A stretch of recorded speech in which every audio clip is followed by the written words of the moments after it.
Hello everyone. तो आज अपन class tenth की साइंस को स्टार्ट कर रहे हैं। बोर्ड्स के लिए क्लास टेंथ की साइंस का पहला चैप्टर है केमिकल रिएक्शंस एंड इक्वेशंस। तो बेसिकली अपन जो क्या करने वाले हैं कि एक सीरीज़ है जो मैं स्टार्ट कर रहा हूँ ये कि हम डेली क्या करेंगे, एक चैप्टर रिवाइज करेंगे। वो भी कैसे, एक चैप्टर पूरा कंप्लीट रिवाइज कर लेंगे एक एक बारी में। उसकी जो थ्योरी है वो पूरी एक बारी में अपन रिवाइज कर लेंगे वो विद शॉर्ट नोट्स। तो ये शॉर्ट नोट्स मैंने कुछ बनाए हैं अपनी तरफ से। मैं इनका पीडीएफ आपको दे दूँगा। अपन इस क्लास में इसको डिस्कस भी करेंगे। ये एनसीईआरटी से मैंने बनाए हैं, मतलब एनसीईआरटी पर ही बेस्ड है। पूरे समरी है एनसीईआरटी की, एक तरह से बोल सकते हो। यहाँ पर आपको मैं क्विक रिवीजन है, अगर आपको लगाना है चैप्टर का। और डीप भी हो सकता, डीप भी है और क्विक भी है, दोनों अपन पॉइंट्स देखेंगे यहाँ पर। क्विक रिवीजन भी है और क्वाइट डीप रिवीजन भी होगा इससे। तो स्टार्ट करते हैं चैप्टर। ठीक है, चैप्टर 1 है अपन का chemical reactions and equations, complete guide and study with the diagrams, reaction and practice questions. ठीक है, चैप्टर क्या रोड मैप देख लेते हैं और कोर ऑब्जेक्टिव्स देख लेते हैं अपन को क्या क्या पढ़ना है इस चैप्टर के अंदर। तो सबसे पहले अपन देख लेते हैं हमें क्या करना है। Understanding physical chemical reactions, physical versus chemical reactions के बारे में पढ़ना है, उनके बीच में डिफरेंस पढ़ना है मैटर की। ठीक है, आइडेंटिफाई करना है हमें characteristics of the chemical reactions, chemical reactions के कैरेक्टर क्या क्या होते हैं वो आइडेंटिफाई करने हैं। राइटिंग और बैलेंसिंग सीखनी है इक्वेशन की स्टेप बाय स्टेप। क्लासिफिकेशन देखना है हमें, किसका क्लासिफिकेशन देखना है, किसका केमिकल रिएक्शंस का, कि केमिकल रिएक्शंस कितने टाइप की होती है। ठीक है, केमिकल रिएक्शंस कितने टाइप की होती है हमें ये देखना है। कॉम्बिनेशन होती है, डिकम्पोजिशन होती है, डिस्प्लेसमेंट होती है, डबल डिस्प्लेसमेंट होती है, रेडॉक्स होती है, और exothermic reactions versus endothermic reactions, इनके बीच में क्या डिफरेंस होता है। और everyday effect of the oxidation, corrosion और रेनिसिडिटी, इनके बारे में अपन को देखना है। तो ये जो चैप्टर 1 है उसमें जो आप एनसीईआरटी पढ़ोगे तो ये कोर कंसेप्ट है आपके, उसके अंदर जो दिए होंगे अपन ने उन्हीं कोर कंसेप्ट को उठा करके यहाँ नोट के फॉर्म में ला के रख दिया है, ताकि आप 5 से 10 मिनट में अपना जो रिवीजन है चैप्टर का कर लो। और मेरी वो भी कोशिश रहेगी मैं फास्टेस्ट वे में इस चैप्टर का रिवीजन आपको करा दूँ। तो अपन सबसे पहले स्टार्ट कर रहे हैं क्या, व्हाट इज केमिकल रिएक्शंस। अपन ने स्टार्ट किया था क्या, केमिकल रिएक्शन। सबसे पहले चैप्टर का नाम ही क्या है, chemical reactions and equations, chemical reactions and equations. तो अपन सबसे पहले स्टार्ट कर रहे हैं केमिकल रिएक्शंस होती क्या है। तो अपन अपने डेली लाइफ में देखें तो जब भी हम, जैसे कि अभी गर्मी चल रही है तो गर्मियों के टाइम पे क्या होता है, अगर फ्रिज के अंदर सब्जी ना रखें तो सब्जी जो होती है ख़राब हो जाती है। क्या होता है उसके अंदर जो ख़राब हो जाती है उसका ऑक्सीडेशन हो जाता है, जो ऑक्सीडेशन हो जाता है उसका, और जिसकी वजह से क्या होती है सब्जी ख़राब हो जाती है। वो ऑक्सीडेशन होने की प्रोसेस ही क्या कहलाता है, वो उसी को बोलते हैं हम क्या, केमिकल रिएक्शंस। उसी को क्या बोलते हैं हम, केमिकल रिएक्शन। ठीक है, जो कि हमारी जैसे कि हम बात करें क्या, अगर हम लोहे को क्या कर दें, जंग बाहर रखा छोड़ दें खुली हवा में, तो क्या होगा उस पर जंग लगना स्टार्ट हो जाएगा। तो वो क्या है, एक केमिकल रिएक्शन है, वो भी क्या है, केमिकल रिएक्शन। तो केमिकल रिएक्शन जो होती है कोई ऐसी नई टर्म तो है नहीं जो हमने पहले ना पढ़ी हो, तो हमारी जानकारी में ना हो। तो इसकी डेफिनेशन देख लेते हैं। What is chemical reactions. Chemical reaction is the process in which one or more substance reacts, जहाँ पर क्या होते हैं एक से ज़्यादा रिएक्टेंट्स, जहाँ पे क्या होते हैं एक से ज़्यादा रिएक्टेंट्स, क्या एक से ज़्यादा सब्सटेंस या रिएक्टेंट्स क्या करते हैं, रिएक्ट करते हैं, undergo transformation to form new substance which are entirely different from properties.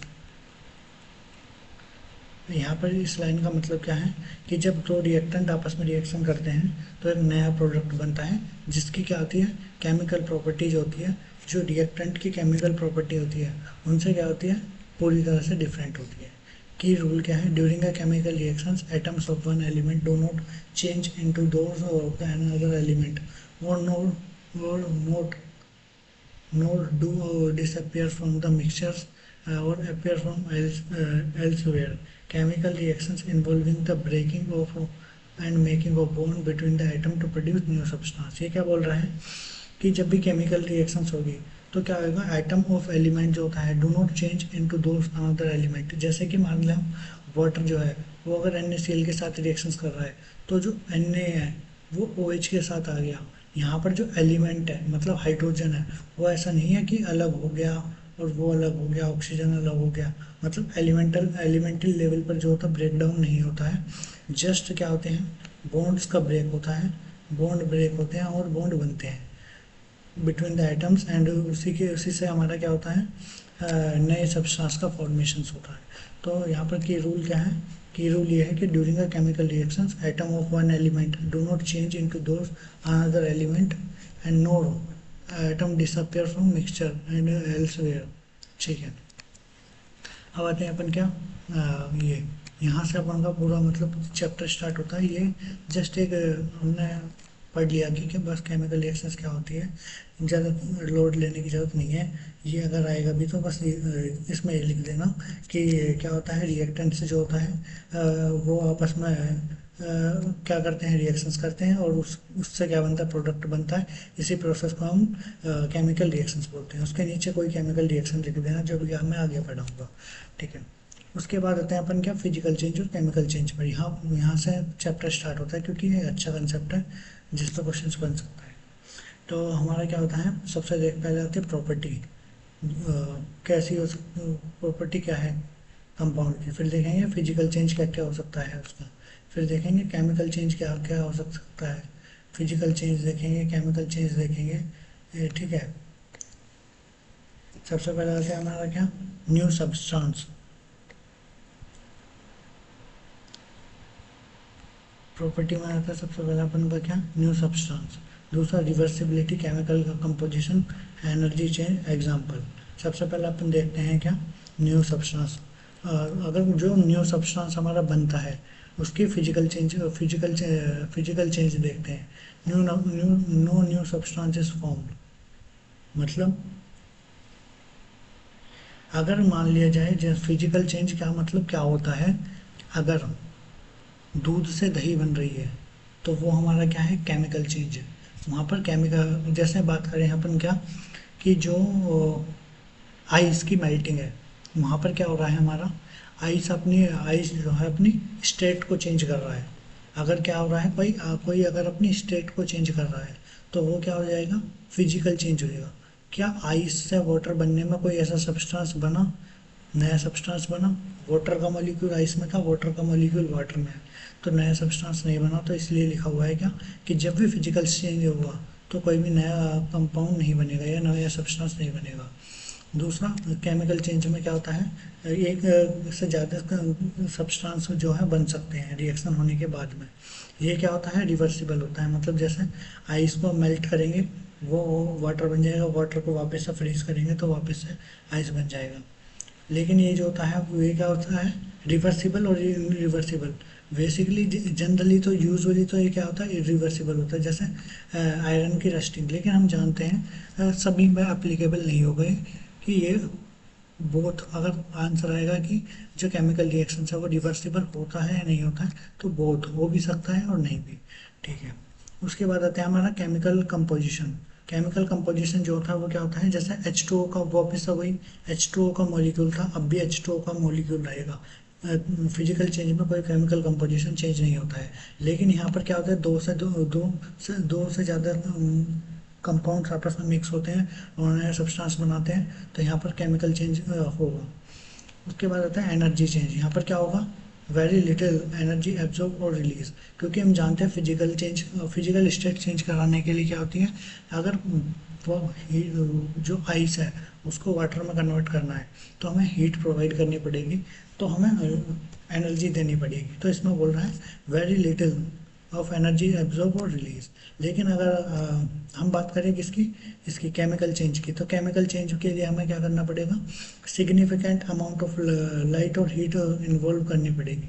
ठीक है, यहाँ पे हम इंड्यूस करा रहे हैं, ये जो होगा अपने आप होता है, तो यहाँ पर जो होता है ये अपने आप होता है, तो यहाँ पर लिटिल अमाउंट ऑफ एनर्जी की रिक्वायरमेंट होती है, और जो कि केमिकल चेंज होता है वहाँ पर क्या होता है, हमारा सिग्निफिकेंट अमाउंट ऑफ हीट की रिक्वायरमेंट होती है। एग्जाम्पल आते हैं क्या, boiling of water, cutting would, melting wax. ठीक है, अब यहाँ पर जो मेल्टिंग वैक्स है ये एक बढ़िया एग्जाम्पल है जो अभी मैं तुम्हें थोड़ी देर में समझाऊंगा। पहले इसके भी एग्जांपल देख लेते हैं। Burning paper, digestion of food, जब हमारे पेट में डाइजेशन होता है तो वहाँ पर क्या होता है, हीट की एनर्जी एनर्जी की रिक्वायरमेंट होती है। रस्टिंग ऑफ आयरन, ठीक है, जहाँ पर भी हमें ऐसा लग रहा हो कि दो कंपाउंड मिलकर के एक नया सब्सटेंस बना रहे हैं, समझ जाना केमिकल चेंज है। जहाँ कोई नया सब्सटेंस नहीं बन रहा हो लेकिन खाली फिजिकल स्टेट चेंज हो रही है तो वो कैसी रिएक्शंस हो जाएगी, फिजिकल रिएक्शंस या फिजिकल चेंज हो जाएगी। ठीक है, अब जो ये बॉइलिंग मेल्टिंग ऑफ वैक्स है, जब हम कैंडल को बर्न करते हैं तो जब हम कैंडल को बर्न करते हैं तो जब उसका वैक्स होता है वो मेल्ट कर रहा होता है तो सॉलिड जब लिक्विड फॉर्म में कन्वर्ट होता है। देखते हैं ना हम जो दिवाली के टाइम पर मोमबत्ती को लगाते हैं रात के टाइम पर, तो सुबह के टाइम पर वो छोटी सी और वैक्स उसका बिल्कुल सॉलिडिफाई हुआ मिलता है छोटा सा, वो क्या हुआ, लिक्विड फॉर्म में कन्वर्ट हुआ, फिर क्या हुआ, वापस से सॉलिडिफाई हुआ। तो उसमें क्या हुआ, पहले सॉलिड से लिक्विड में कन्वर्ट हुआ तो वहाँ पर क्या हुआ, हमारी फिजिकल स्टेट का चेंज हुआ। फिर जहाँ पर अब तुमने ध्यान से देखो कि जब हम बर्न करते हैं उसे कैंडल को तो उसके जो धागा होता है उसके अंदर वो क्या कर रहा होता है, बर्न कर रहा होता है, और बर्न कर रहा होता है उसके वहाँ पे क्या बन रहा होता है, बर्न होकर के जो उसका पार्ट था वो बर्न होकर के अलग हो रहा होता है, जो उसका धागा होता है वहाँ पर क्या हो रहा था, होता है केमिकल चेंज हो रहा होता है। तो जो बर्निंग ऑफ कैंडल है, बर्निंग ऑफ कैंडल जो होती है, बर्निंग ऑफ कैंडल जो होती है वो दोनों दोनों चीज़ मानी जाती है कि वो जो होता है फिजिकल चेंज भी होता है और तो वो केमिकल चेंज भी होता है। अगर क्वेश्चन अगर ऐसा पूछे कि जो कैंडल है तो कैंडल जो होता है वो क्या होता है, कैंडल जो होता है वो क्या होता है, तो कैंडल बर्निंग जो होती है is consider as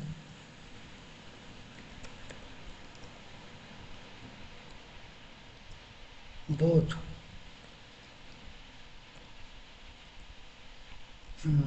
physical change, physical and chemical change।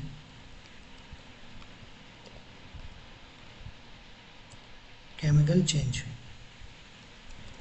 ये मैंने यहाँ लिख दी अब ताकि ये जब भी पढ़ो तो यहाँ ये याद रहे। ठीक है, अब आते हैं अपन नेक्स्ट यहाँ ये, तो ये क्या है, हमारा रिएक्टेंट होता है, इनिशियल सब्सटेंस होता है, रिएजेंट के प्रेजेंस में आता है। रिएजेंट क्या होता है, रिएजेंट एक ऐसा सब्सटेंस होता है जो रिएक्टेंट को प्रोडक्ट में चेंज करता है अपनी स्टेट को, अपने आप को बिना बदले। ठीक है, तो रिएक्टेंट रिएक्शन से जाता है और क्या बनाता है, प्रोडक्ट बनाता है। ठीक है, अब आते हैं next topic, that is observation of indicating a chemical reactions. Chemical reactions को इंडिकेट कर देते हैं। How do we know a chemical reaction has take place, हमें कैसे पता चलेगा कि केमिकल रिएक्शन हुई है या फिजिकल रिएक्शन हुई है, तो कैसे पता चलेगा, any of the more the two observations, क्या क्या हमारी ऑब्जर्वेशंस हैं जो प्रूव करती हैं कि हमारी केमिकल रिएक्शन हुई है।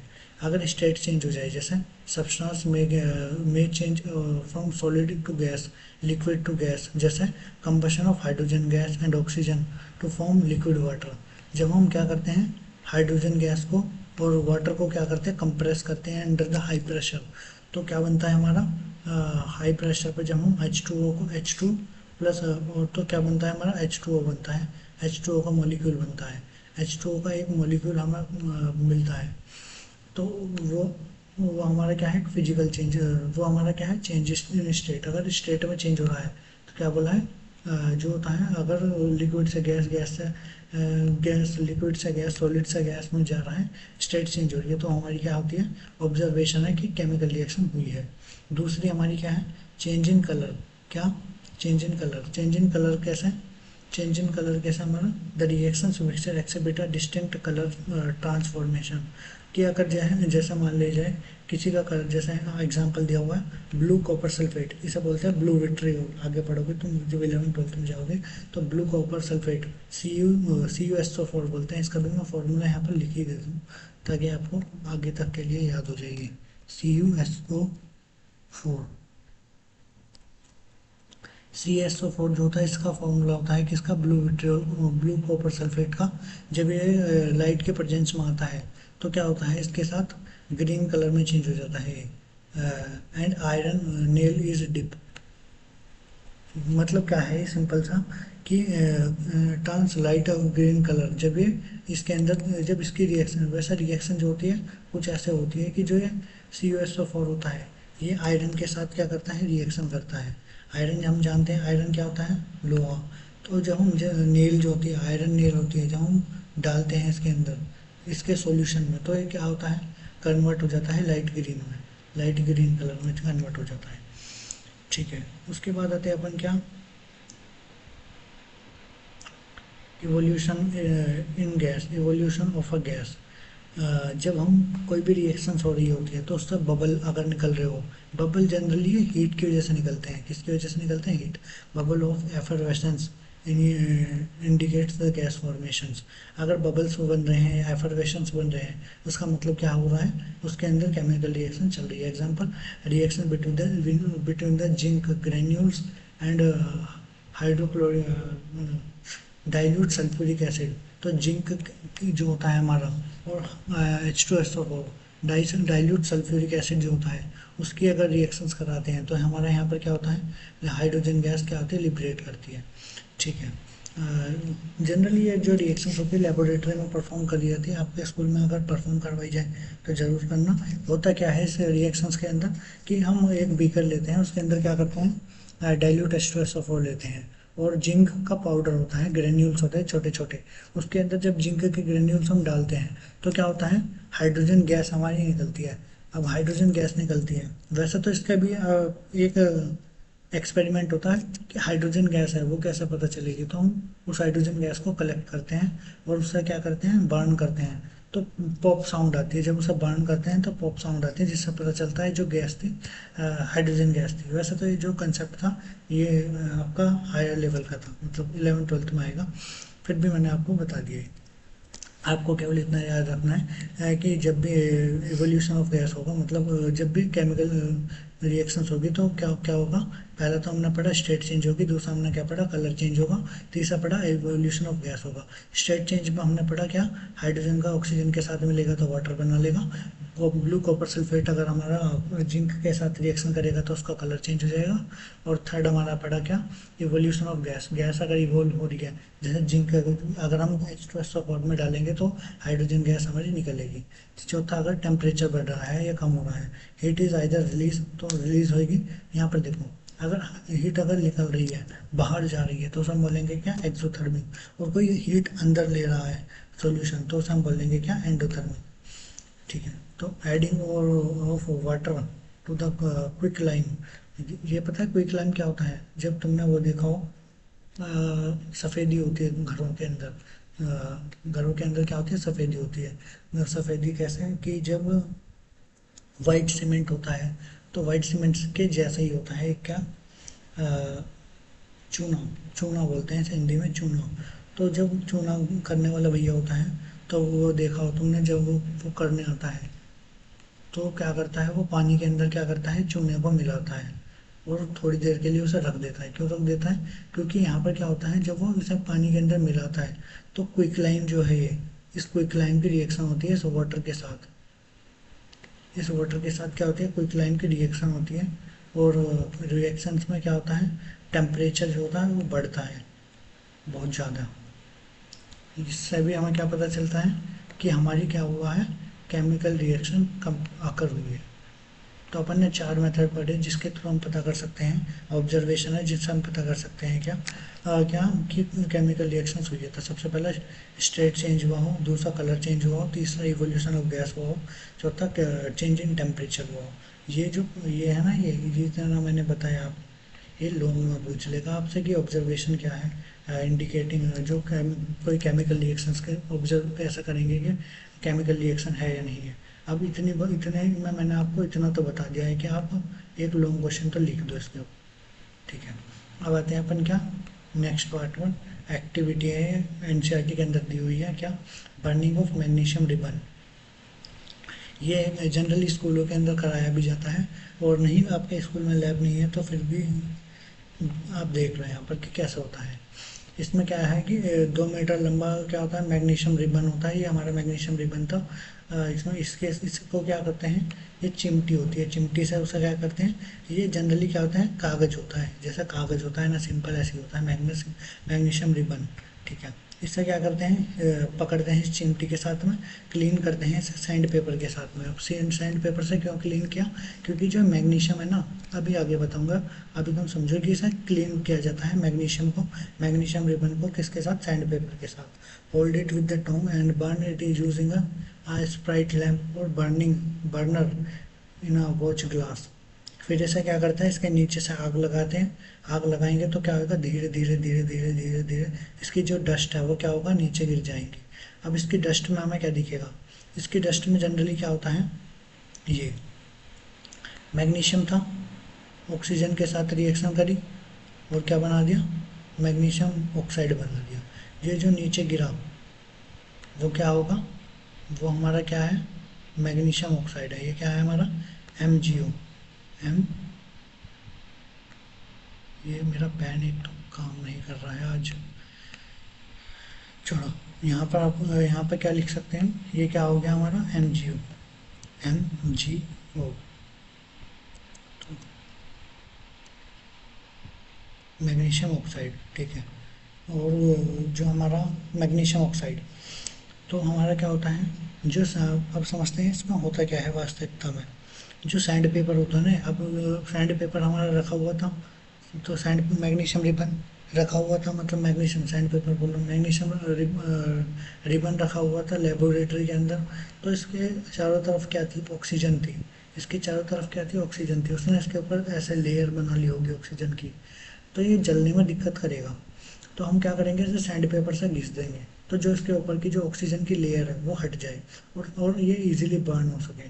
जब बर्न होगा तो यहाँ पर क्या मिलेगी हमें, ये पूछता है कि जब बर्न करते हैं तो क्या मिलता है, जो डस्ट होती है उसके अंदर क्या मिलता है, मैग्नीशियम ऑक्साइड मिलता है, ठीक है। Burning of a magnesium ribbon in air collection of magnesium oxide in a watch glass, ठीक है। Key observation and critical questions, magnesium burn with the dazzling white flames. यहाँ पर क्वेश्चंस क्या उठता है कि जो मैग्नीशियम, ये पूछेगा कि मैग्नीशियम जो बर्न करता है वहाँ पर कौन सी फ्लेम्स उठती है। तो ये ध्यान से याद रखना है कि जब ये बर्न करता है तो वाइट फ्लेम्स यहाँ पर क्या होती है, उठती है। कौन सी फ्लेम्स उठती है, वाइट फ्लेम्स। MCQ में पूछ लेगा कि जब मैग्नीशियम को बर्न किया जाता है तो कौन सी फ्लेम उठती है, वाइट फ्लेम्स उठती है, ठीक है। उसके बाद आते हैं अपन किस पर, नेक्स्ट पर, that is it is a change into the white powder. White powder में चेंज हो जाएगा, जैसा राख होती है हमारी वैसी, और MgO का वाइट पाउडर होता है, वो पाउडर कैसा होता है, वाइट होता है, ठीक है। Why clean ribbon with sand paper, because ये लिखा हुआ है कि इसे सैंड पेपर से क्यों रब किया जाता है, क्योंकि जब magnesium react slowly with atmospheric reaction to form a protective layer of magnesium carbonate or magnesium oxide on its surface which impedes burning। तो सैंड पेपर से हम उस लेयर को हटा देते हैं, ठीक है। अब आते हैं next, that is chemical reactions, chemical equation and law of conservation of mass. तो केमिकल रिएक्शंस हमारी क्या होती है, chemical equations and law of conservation of mass. Chemical equation is a symbolical representation of chemical reactions using symbols and chemical formula of the reactant and product। Chemical reactions हमारी क्या होती है, symbolical representation होती है। Chemical reactions जो होती है symbol के फॉर्म में यूज़ की जाती है, किसके, हमारे केमिकल फॉर्मूला का, of the reactant and product, ठीक है। Skeleton of the chemical, skeleton versus balance chemical reactions. Skeleton क्या होता है हमारा, स्केलेटन अब अपन यहाँ पर देखेंगे क्या, balancing of chemical reactions, balancing देखेंगे कि केमिकल रिएक्शंस की बैलेंसिंग कैसा होती है। सबसे पहले अपन पकड़ लेते हैं क्या, skeleton versus balance chemical reactions, ठीक है। स्केलेटन इक्वेशन क्या होती है हमारी? Equation where the total mass of the atomic of reactant side is not equal to the product side, जो अनबैलेंस होती है, जहाँ पर क्या होता है प्रोडक्ट साइड और रिएक्टेंट साइड जो होती है उनका अगर मास क्या हो, अलग अलग हो। अब इससे ऐसा समझ सकते हैं, अगर 10 किलो इस वाले तराजू में है तो बैलेंस करने के लिए हमें 10 किलो दूसरे तराजू में रखना होगा। वो आता है ना तराजू तोलने वाला, इस तरफ 10 किलो है तो दूसरी तरफ भी 10 किलो रखना पड़ेगा अगर हमें बैलेंस करना है। ठीक है। स्केलेटन इक्वेशन क्या होती है? जहाँ पर क्या होती है अनबैलेंस होती है। ठीक है। अब हम जैसे Mg+O2 इजिकल टू MgO, ये क्या हमारी क्या है? बैलेंस इक्वेशन है। Equation where the total number of the items of each element is equal to on both sides. क्या पता कैसे करेंगे हम कि ये इक्वेशन जो है बैलेंस है या नहीं है? कि सिंपल सा है एग्जांपल, कि अगर जितने एलिमेंट इस तरफ है तो गायब भी हो गया, अगर जितने जितने एलिमेंट इस तरफ है उतने ही एलिमेंट अगर इस तरफ भी हों आपके, तो ये रिएक्शन क्या होगी? बैलेंस होगी। ठीक है। जैसे Mg यहाँ पर कितना है? एक है। इधर कितना है? एक है। ऑक्सीजन यहाँ पर कितने हैं? दो है। यहाँ पर कितना है? एक है। तो ये क्या हो जाएगी? अभी अनबैलेंस है, यहाँ गलत लिखा हुआ है, अनबैलेंस्ड इक्वेशन आएगी। ये जनरली नीचे लिखी होगी, इसके लाइन नीचे लिखी जानी होगी, मैं इसे ठीक कर दूंगा। ये जो होगी हमारी स्केलेटन इक्वेशन है। कौन सी इक्वेशन है? स्केलेटन इक्वेशन है, जो कि अनबैलेंस है। अब इसे बैलेंस कैसे करेंगे? दोनों तरफ हमें क्या करना पड़ेगा? एटम्स को इक्वल करना होगा। तो इसे बैलेंस करने के लिए हमें क्या करना पड़ेगा? ऑक्सीजन को दो इंगे करना पड़ेगा। अगर दो इधर ऑक्सीजन करेंगे तो Mg क्या हो गए? दो हो गए। तो हमें Mg को भी कितना करना पड़ेगा? दो करना पड़ेगा। पहले हम ये देखेंगे कहाँ पर ट्रबल क्रिएट हो रहा है, कहाँ पर जो है अनबैलेंसिंग क्रिएट हो रही है। ऑक्सीजन की वजह से अनबैलेंसिंग क्रिएट हुई, तो हमने ऑक्सीजन को बैलेंस किया। ऑक्सीजन को बैलेंस करने पर Mg में ट्रबल क्रिएट हुआ, ट्रबल क्रिएट हुआ तो हमने Mg को भी क्या कर दिया? बैलेंस कर दिया। और ये पूरी रिएक्शन क्या होगी? हमारी बैलेंस होगी। ठीक है। अब पढ़ते हैं law of conservation of mass. पानी पी लूँ थोड़ा सा।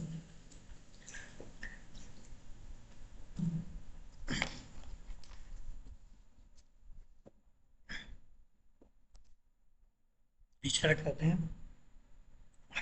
सो मत जाना तुम, अभी क्लास देख देख के सो ही जाओगे। सर तो पता नहीं कैसे पढ़ा रहे, मैं थोड़ा कंसेप्चुअली पढ़ा रहा हूँ ताकि अपन बहुत जल्दी वे में पूरा चैप्टर रिवाइज कर ले। ठीक है। जो मैं बोल रहा हूँ उन चीज़ों को ध्यान से सुनते जाना, क्योंकि यहाँ पर लिखा कम है, मैं बोल ज़्यादा रहा हूँ। उन चीज़ों को ध्यान से सुनते चलना। ठीक है। Law of conservation of mass क्या बोलता है? कि केमिकल रिएक्शन जो होती है वो बेसिकली जो बैलेंस होती है वो बेस होती है law of conservation of mass. Short में पूछ लेगा तुम्हारे से, law of conservation of mass क्या होता है? क्या होता है? मास of the neither can be created not be destroyed in the chemical reaction. अब तुम मुझे नहीं बताओ, ये अगर रिएक्शन हुई, ये वाली रिएक्शन देख लिया हम अगर, तो इसमें कहीं से मास आया क्या? जो इसका मास था वही यहाँ मास होगा, होगा ना? होगा। जो ऑक्सीजन लगी लगी होगी वही उसका मास होगा। तो ना तो मास को बनाया जा सकता है, ना ही घटाया जा सकता है किसी भी केमिकल रिएक्शन के अंदर। There total mass of the element present in product is equal to the total mass present in the reactant. मतलब प्रोडक्ट में जितना एलिमेंट का मास होगा उतना ही हमारा क्या होगा? एलिमेंट्स का मास हमारे रिएक्टेंट में होगा। दूसरा मेथड आता है, ये हमारा क्या हो गया? स्केलेटल और बैलेंस रिएक्शन के बीच में हमने डिफरेंस पढ़ लिया। अब आते हैं step by step guide to balance equation reaction, hit and trial method. सबसे पहले हम बैलेंस करते हैं क्या? Between the iron and water. ये क्या होती है? सिंपल सी रिएक्शन से लोहे को अगर पानी में डाल देंगे तो क्या बनेगा? जंग लग जाएगा, उसके अंदर Fe3O4 बनेगा और हाइड्रोजन गैस क्या होगी? रिलीज होगी। तो इस रिएक्शन को हम क्या करेंगे? बैलेंस करना देखते हैं। Step first, count the number of the items on the each element on the both side. यहाँ पर Fe कितने हैं? Fe हमारे यहाँ पर कितने हैं? Fe हमारा कितना है? एक है। इधर कितने हैं? तीन है। अब हमें समझ गया क्या कि यहाँ पर Fe कितने हैं? एक है। और इधर Fe कितने हैं हमारे? तीन है। इधर Fe कितने हैं? एक है। और इधर Fe कितना है? तीन है। ये बैलेंस है क्या? नहीं। फिर दूसरे को पढ़ना हमने, हाइड्रोजन को। इधर दो है, इधर दो है। क्या ये दोनों तरफ बराबर है? हाँ। तो हाइड्रोजन बैलेंस है? हाँ है। फिर ऑक्सीजन को पकड़ा अपन ने। ऑक्सीजन कितने हैं यहाँ पर? एक है। और इधर कितने हैं? चार है। तो यहाँ पर क्या बैलेंस है क्या? नहीं है। तो ये भी क्या हो जाएगा, अनबैलेंस हो जाएगा। तो हमें दो एलिमेंट्स को बैलेंस करना है, एक तो ये और एक ये जो बैलेंस नहीं है। स्टेप टू, पहले हमने क्या किया, आइडेंटिफाई किया हमारा कौन सा बैलेंस है, कौन बैलेंस नहीं है। फिर दूसरा हमारा क्या है, balance the element with the maximum number of atoms first. Atoms, maximum number of atom, किसके मैक्सिमम नंबर ऑफ एटम है, इधर रिएक्टेंट की साइड से देखते हैं। ऑक्सीजन के कितने हैं, 4। तो यहाँ पर पहले क्या करेंगे, बैलेंस करेंगे उस एलिमेंट को जिसके पास क्या होते हैं, सबसे ज़्यादा रिएक्ट उसमें प्रोडक्ट के अंदर सबसे ज़्यादा आइटम होते हैं। जैसे यहाँ पर क्या है, 4 ऑक्सीजन है, तो 4 ऑक्सीजन को हमें बैलेंस करना है। हाइड्रोजन हमारा पहले से बैलेंस है, तो यहाँ पर हमें क्या करना पड़ेगा, 4 ऑक्सीजन, एक ऑक्सीजन है तो यहाँ पर क्या लगा देंगे, 4। 4 लगाने से यहाँ पर क्या हो गया, 4 ऑक्सीजन हो गए। ऑक्सीजन बैलेंस हो गया, हाँ हो गया। अब यहाँ पर देखो, 4 दूनी 8, अब हाइड्रोजन बोलोगे तुम, 8 हो गए। अब हमने यहाँ हाइड्रोजन तो हमारा बैलेंस था, यहाँ पर हाइड्रोजन का ट्रबल क्रिएट हो गया। तो हम क्या करेंगे, तुरंत छोड़ेंगे नहीं, तुरंत ही 4 हमारा हाइड्रोजन, अब तुरंत ही हाइड्रोजन को भी हमने क्या कर दिया, बैलेंस कर दिया था। 4 दूनी 8 हाइड्रोजन हमने यहाँ लगा दिए। अब क्या बचा हमारा, आयरन बचा। सिंपल सा आयरन, इधर कितने दिख रहे हैं, 3 दिख रहे हैं। इधर क्या उठा के लगा देंगे, 3 उठा के लगा देंगे। तो हमारा क्या हो जाएगा, क्या हो जाएगी, रिएक्शन बैलेंस हो जाएगी। देखो, एटम को 3 से मल्टीप्लाई किया, मल्टीप्लाई करा एलएचएस साइड में, एफ पर 3, तो यहाँ पर 3 एफ हो गए, इधर 3 एफ हो गए। यहाँ पर 8 हाइड्रोजन हो गए, यहाँ पर 8 हाइड्रोजन हो गए, यहाँ पर 4 ऑक्सीजन हो गए, यहाँ पर 4 ऑक्सीजन हो गए। क्या ये रिएक्शन बैलेंस होगी, हाँ हो गई।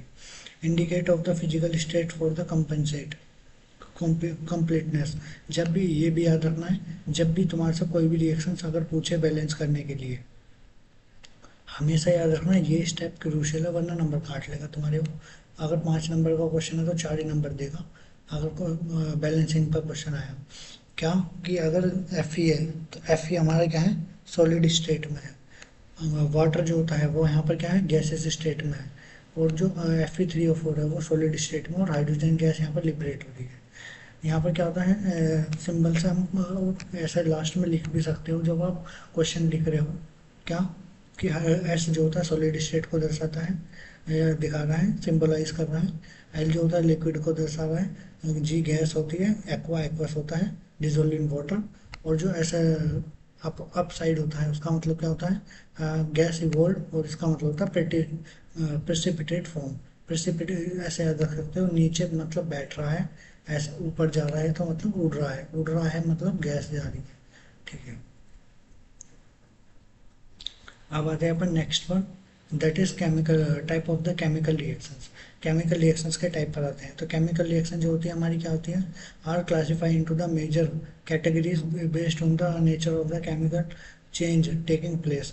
मतलब केमिकल रिएक्शंस हमने कैसे डिफाइन कर रखी है कि केमिकल रिएक्शंस में कैसे चेंज हो रहा है। Category based on the nature of the chemical change, chemical change हमारा कैसा हो रहा है उसके बेसिस पर हमने डिफाइन कर रखा है ना। अगर कोई जल रही है, एक से दूसरे में कन्वर्ट हो रही है, उसे हम बोल देंगे क्या, कंबशन रिएक्शंस।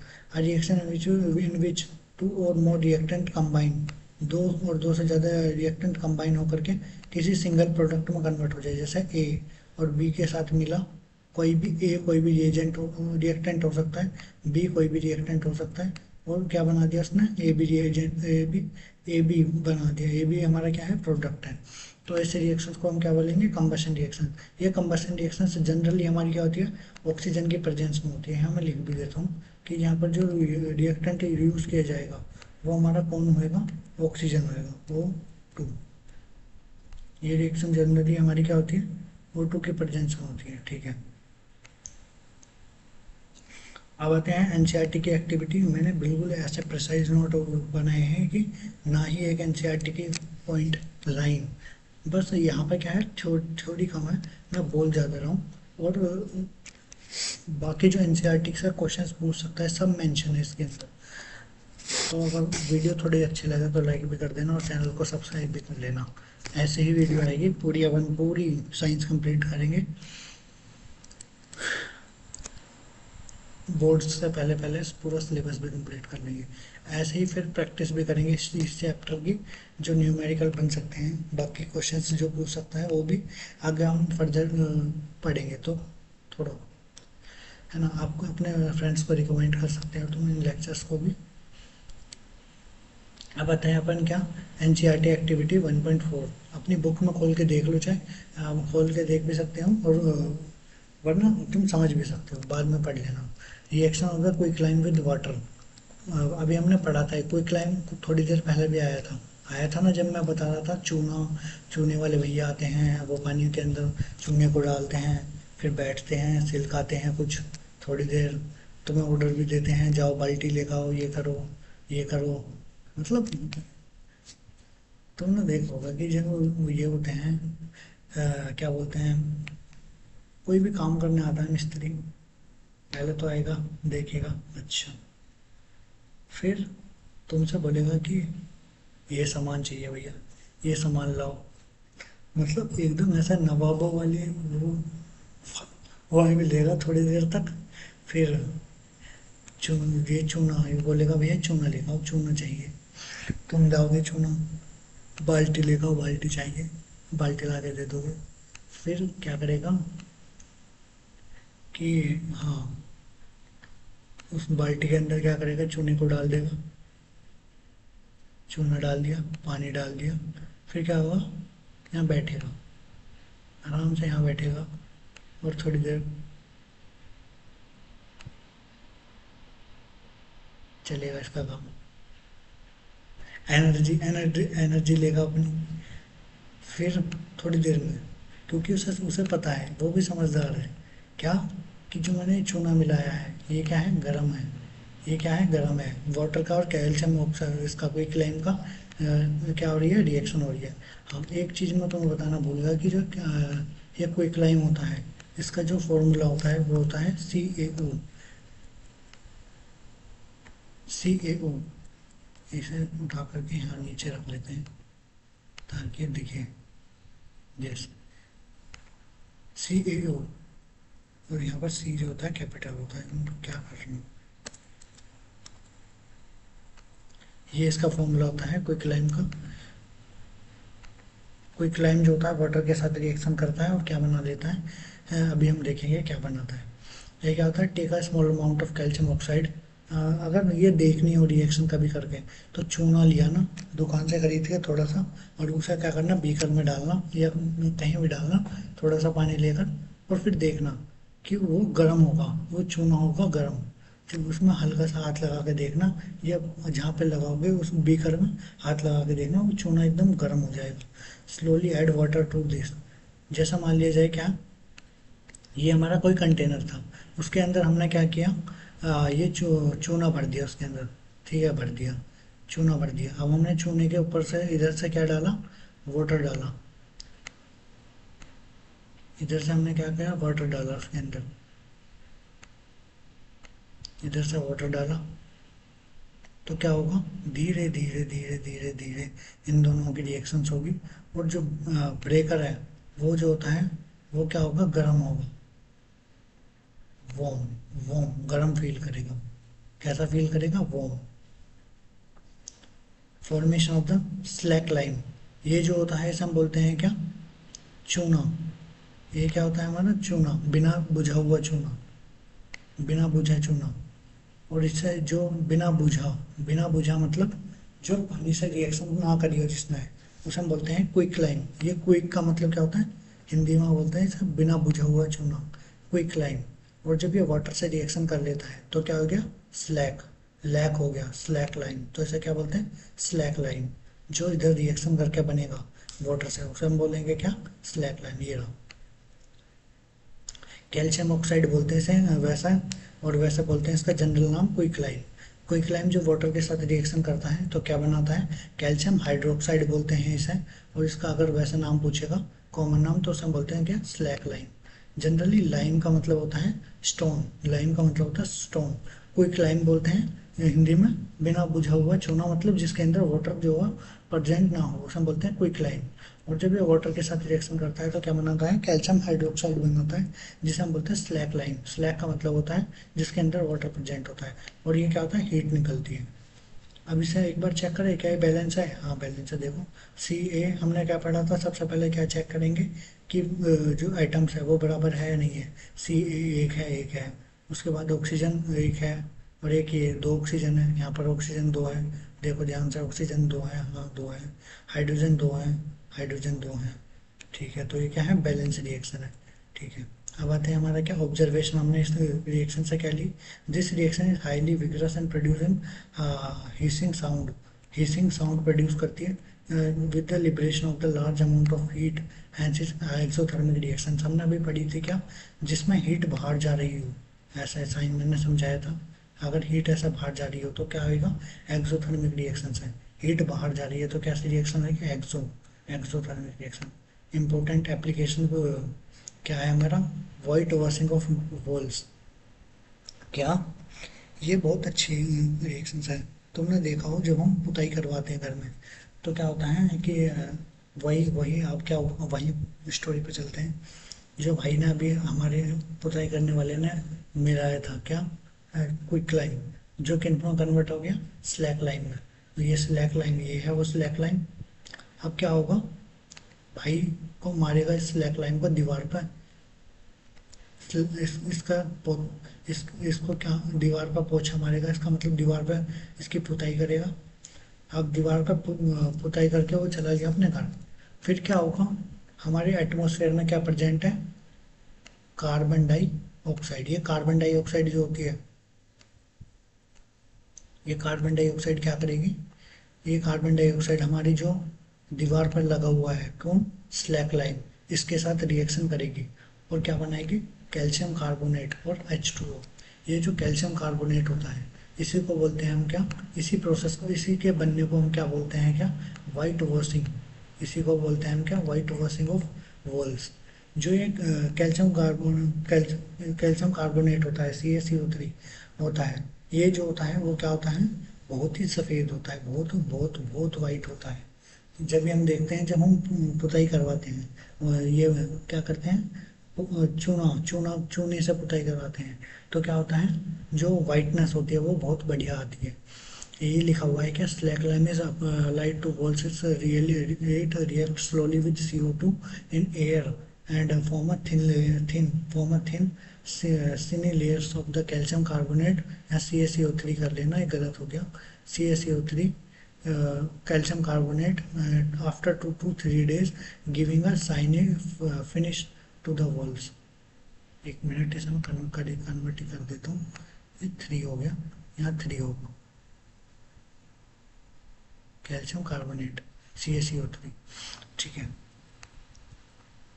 ये जो लेयर बनती है वो कैसी होती है, शाइनी फिनिश होती है, shiny finish off the wall.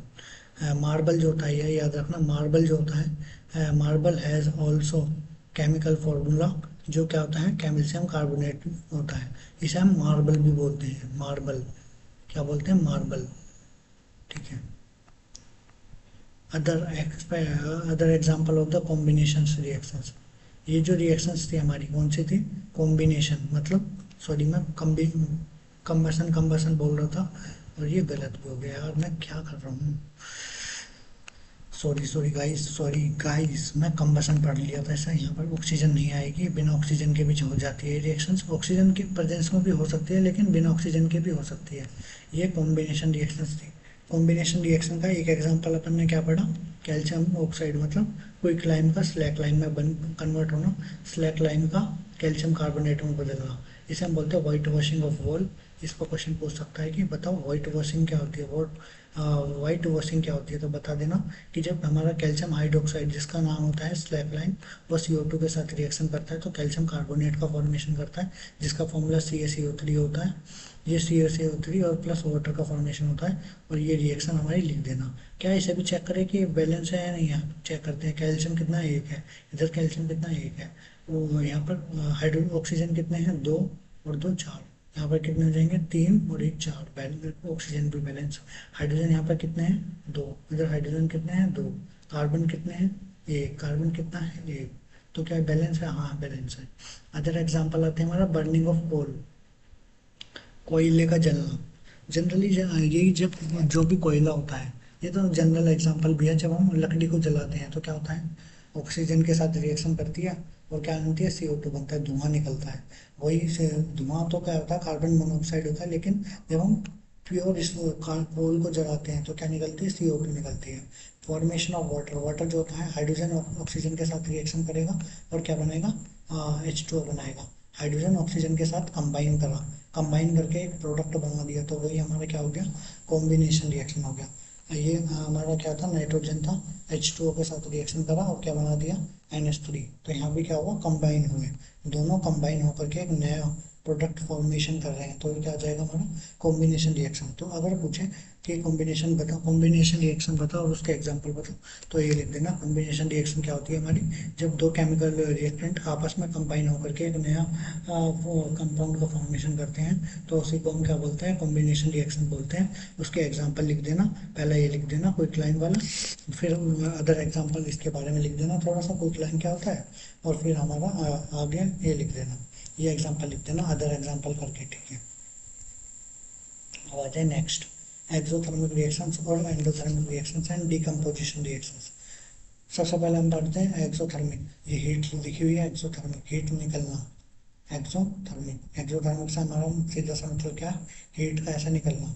जब भी एक्सोथर्मिक सुनो तो ऐसा अपवर्ड डायरेक्शन में एरो को बना देना। Reaction in which heat is release along the formation of the product.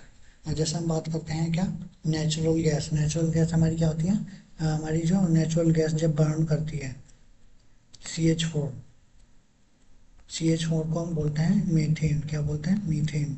याद रखना CH4 को क्या बोलते हैं, मीथेन। जब मीथेन हमारी ऑक्सीजन के साथ क्या करती है, रिएक्शन करती है तो क्या रिलीज करती है, CO2 रिलीज करती है और H2 रिलीज करती है। अब आते हैं दूसरा एग्जांपल। पहला तो क्या हो गया, बर्निंग ऑफ नेचुरल गैस। ये जो हमारी ये गैस होती है CH4, इसे को हम क्या बोलते हैं, ये हमारी क्या होती है, नेचुरल गैस होती है। जब ऑक्सीजन के साथ रिएक्ट करती है तो क्या बनाती है, CO2 प्लस H2। जो मार्सी एरिया होते हैं, दलदली क्षेत्र होते हैं, वहाँ पर ये CH4 देखने को मिलती है और ये ऑक्सीजन के साथ रिएक्शन करके क्या बना रही होती है, CO2 बना रही होती है, ठीक है। अब अपन नेक्स्ट बात है, that is respiration, glucose react with oxygen in cell and release energy. जैसे हमारा ये क्या है, C6H12O6, इसको बोलते हैं क्या, ग्लूकोज। ये हमारा क्या होता है, ग्लूकोज होता है। हमारे जो पेट, हमारे स्टमक जो भी हम खाना खाते हैं वो ग्लूकोज की फॉर्म में हमारे अंदर एब्जॉर्ब होता है और सेल के अंदर में पहुंचता है। ये ग्लूकोज हमारे सेल के अंदर पहुंचेगा, ऑक्सीजन मिलेगी जो हम सांस ले रहे हैं उससे, क्या जरिए ऑक्सीजन हमारे अंदर जा रही है। ये रिएक्ट करेगा किसके साथ, ऑक्सीजन के साथ, और क्या बनाएगा, 6CO2 बनाएगा। हम जब सांस छोड़ते हैं तो क्या निकलती है, कार्बन डाइऑक्साइड, और क्या निकलता है, वाटर, भाप भी निकलती है जो हमें पता नहीं चलती, भाप भी निकलती है, H2O भी निकलता है, और हमें क्या मिलती है, एनर्जी मिलती है। इसके ब्रेकडाउन से हमें क्या मिली, एनर्जी। तो ये एक तरीके की कैसे रिएक्शन हुई, डिकम्पोजिशन। हमने क्या पढ़ा, मीथेन हमारी किस में डिकम्पोज हुई, ऑक्सीजन की प्रेजेंस में, CO2 में। और जो हमारी ग्लूकोज था वो डिकम्पोज हुआ किस में, CO2 में, H2O में और एनर्जी में। Decomposition of the vegetable matter into the composite, compost, ठीक है।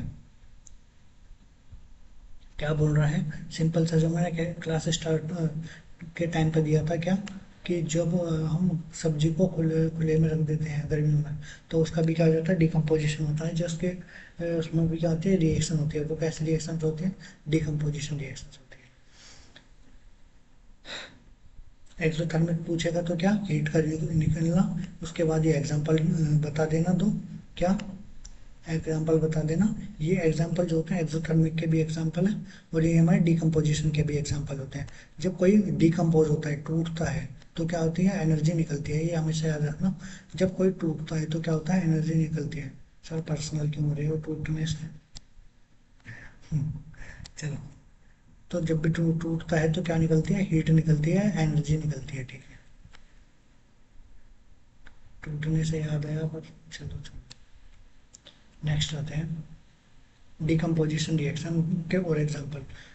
अब डिकम्पोजिशन, ये तो हमारी क्या पढ़ ली हमने, डिकम्पोजिशन रिएक्शन थी ये भी एक्सोथर्मिक के अंदर पढ़ा, लेकिन अब पढ़ रहे हैं हम प्योरली डिकम्पोजिशन रिएक्शंस की डेफिनेशन। तो हमारा क्या होता है, डिकम्पोजिशन रिएक्शन हमारी क्या होती है, a reaction in which single compound break down.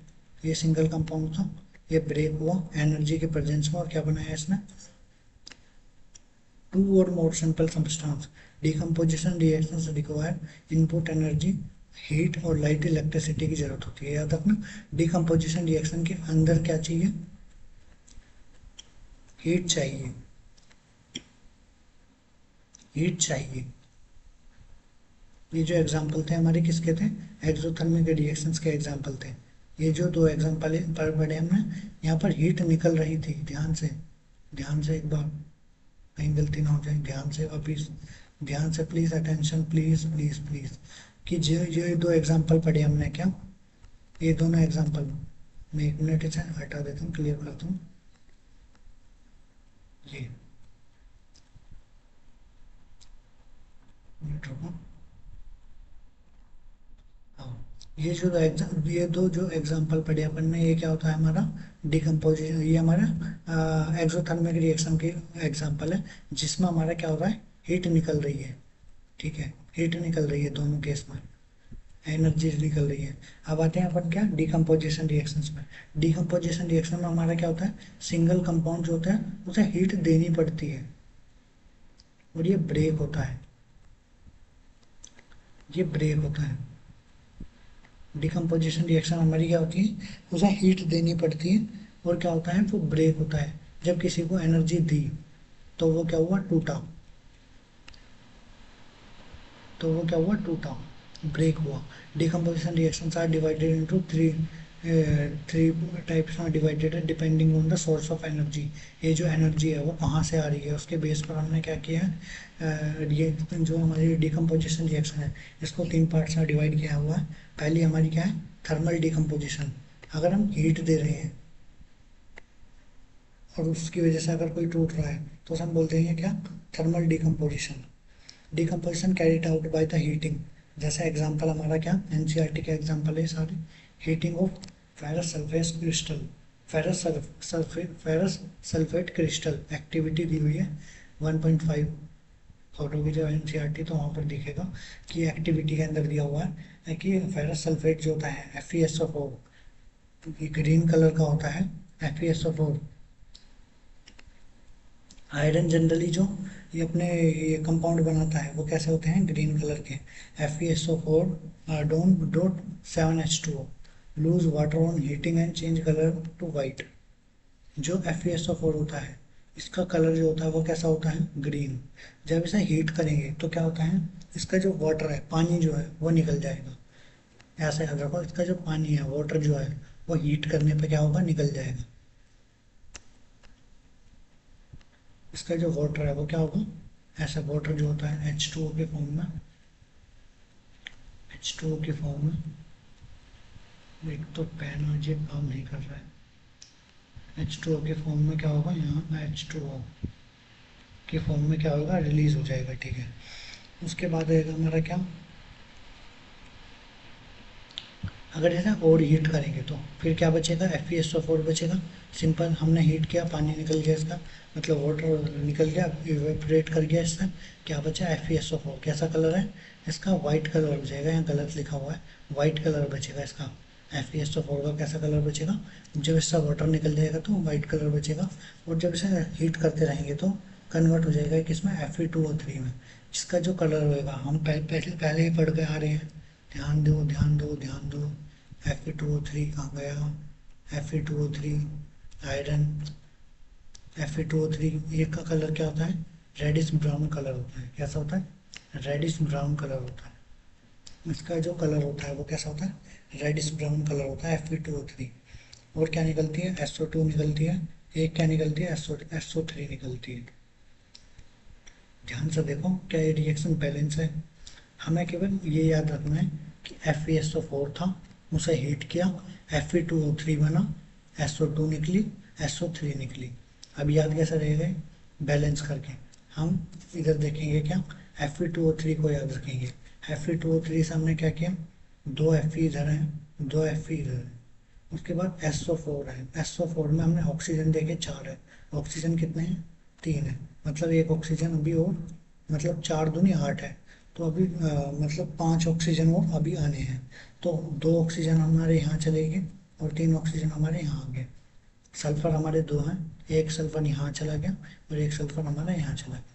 और ये जो कलर बना इसका Fe2SO3 का, वो कलर भी पूछ लेता है कैसा होता है, रेडिश ब्राउन। ये MCQ में पूछ सकता है कि कलर कौन सा बनता है Fe2O3 का, रेडिश ब्राउन। अब आते हैं इसका, ये था एग्जाम्पल नंबर 1। दूसरा एग्जाम्पल क्या है हमारा, लेड नाइट्रेट जो होता है उसको अगर हीट करेंगे तो लेड नाइट्रेट का फॉर्मूला क्या होता है, PbNO3 का होल ट्वाइस। याद रखो क्या, PbNO3 का होल ट्वाइस। ये क्या होता है, लेड नाइट्रेट। लेड का फॉर्मूला होता है Pb, इसे बोलते हैं लेड, और नाइट्रेट का फॉर्मूला होता है NO3। तो लेड नाइट्रेट PbNO3 का होल ट्वाइस, जब इसे हीट करते हैं, हीट करेंगे, वापस से हीट कर रहे हैं तो तोड़ेगा, डिकम्पोजिशन होगा इसका, थर्मल डिकम्पोजिशन होगा, हीट एनर्जी मिलेगी इसे, टूटेगा किसमें, PbO लेड ऑक्साइड में, और चार चार NO2 में, नाइट्रोजन डाइऑक्साइड में, और ऑक्सीजन गैस यहाँ पर क्या होगी, रिलीज होगी। फिर वापस से हम इसे बैलेंस कर देंगे, जो बैलेंसिंग अपनी टेक्निक थी उसी से सारे एटम्स, जितने इधर एटम है इधर उतने इधर एटम लाकर इसे क्या कर देंगे, बैलेंस कर देंगे। ये इसी के लिए लिखा हुआ है। जैसा जब आप नोट्स बनाओ या जो भी करो तो ध्यान रखना, ये जो PbNO3 होता है वाइट पाउडर होता है, जब इसे हीट करते हैं तो क्या बनता है, इसका कलर भी पूछ लेता है। लेड ऑक्साइड जो होता है वो कैसे कलर का होता है, येलो कलर का होता है, और जो NO2 होता है उसकी जो फ्यूम्स होती है वो कैसी होती है, ब्राउन फ्यूम्स होती है, बहुत बढ़िया फ्यूम्स बनती है। ये जो होता है टेस्ट ट्यूब के अंदर, जो बीकर के अंदर, सॉरी टेस्ट ट्यूब बोल रहा हूँ, बीकर के अंदर परफॉर्म किया जाता है। स्मॉल बीकर होता है, टेस्ट ट्यूब के आकार के होते हैं, टेस्ट ट्यूब भी होते हैं वैसे तो बोले तो, उसके ऊपर ये जो ब्राउन फ्यूम्स बनती है। अगर आपके स्कूल में कराए तो बढ़िया एक्सपेरिमेंट है, बढ़िया सीखने सीखने को मिलता है इससे। नेक्स्ट आते हैं अपन क्या क्या, पहला हमने क्या पढ़ा, थर्मल डिकम्पोजिशन अगर हो रहा हो। दूसरा हमारा क्या है, electrolytic decomposition. Electrolytic decomposition, electricity provide करके डिकम्पोजिशन किया जा रहा हो। ये भी एक्टिविटी दी हुई है हमारे NCERT के अंदर। यहाँ पर क्या हुआ है, decomposition carried out by passing through the aqueous solution or molten state of the compound. ठीक है, एक्वस सॉल्यूशन में या मोल्टन स्टेट में अगर हम इलेक्ट्रिसिटी प्रोवाइड करें, इलेक्ट्रोलाइसिस ऑफ वाटर। यहाँ पर क्या होता है, एक कैथोड होता है और एक एनोड होता है। तो कैथोड जो होता है वो हमारा क्या होता है, हाइड्रोजन गैस जो होती है वो हमारी क्या होती है, कैथोड होती है। और ऑक्सीजन गैस जो होती है वो हमारी यहाँ पे क्या करती है, एनोड की तरह काम करती है। कैथोड को हमने क्या करा, हाइड्रोजन का यहाँ पर क्या लिया, हाइड्रोजन का मेटल लिया। इधर हमने क्या होगा, ध्यान सिंपल से ध्यान से सुन, सॉल्यूशन था वाटर का H2O, उसके अंदर हमने लाइट घुसा दिया, इधर बैटरी लगाई, बैटरी का पॉजिटिव टर्मिनल इधर है, नेगेटिव टर्मिनल इधर है, पॉजिटिव टर्मिनल का तार इधर घेर दिया, नेगेटिव टर्मिनल का तार इधर घेर दिया, सर्किट कंप्लीट हो गया। तो इलेक्ट्रिसिटी फ्लो होना स्टार्ट हो जाएगी। इलेक्ट्रॉन का जो ट्रांसफर, इलेक्ट्रॉन जो आएंगे वो मूव करना स्टार्ट करेंगे, इसके अंदर करेंगे। और ध्यान से देखना कुछ होगा, ध्यान से देखना। इलेक्ट्रिसिटी यहाँ से जाएगी, ऐसा मूव करेगी, इलेक्ट्रिसिटी ऐसे जाएगी, ऐसा मूव करेगी। तो क्या होगा, इसके अंदर आयंस प्रेजेंट होंगे, वो क्या करेंगे, इलेक्ट्रिसिटी का फ्लो करवाएंगे। अगर हाइड्रोजन जो है उसमें इलेक्ट्रिसिटी, मतलब वाटर के अंदर इलेक्ट्रिसिटी पास कराएंगे, तो जो हाइड्रोजन है वो अलग हो जाएगा ऑक्सीजन से। जैसा हमने पढ़ा था कॉम्बिनेशन रिएक्शंस में, ये उल्टा था। ऐसे ही थर्मल डिकम्पोजिशन में क्या है, थर्मल डिकम्पोजिशन नहीं, इलेक्ट्रोलाइटिक डिकम्पोजिशन में क्या है, उल्टा है। इलेक्ट्रोलाइटिक डिकम्पोजिशन में ये क्या होता है, इधर कन्वर्ट हो रहा है, और अगर ये इधर है तो अगर ये रिएक्शन इस तरफ आ रही है तो इसी को क्या बोल देंगे, कॉम्बिनेशन रिएक्शन बोल देंगे इसमें। अब आते हैं नेक्स्ट पॉइंट पर, क्रूशियल NCERT क्वेश्चन दिया हुआ है क्या,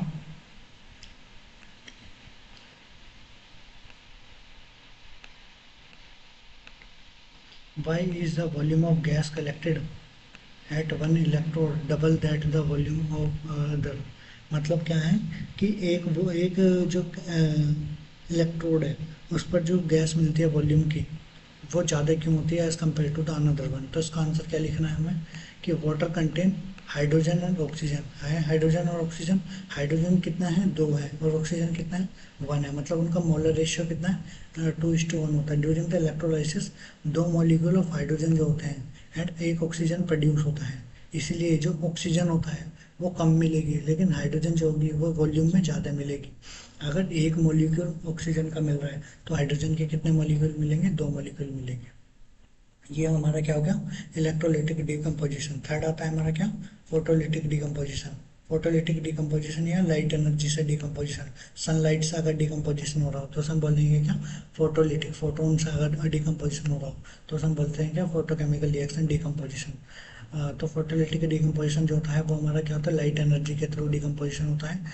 ये एनसीईआरटी के अंदर एक्टिविटी, ये जनरली जो हमारे पढ़ता नहीं है ना कोई, क्योंकि एक्टिविटी के फॉर्म में दिए हुए हैं। मैंने एक्टिविटी भी उठा रखी है ताकि अपन को बेटर अंडरस्टैंडिंग हो।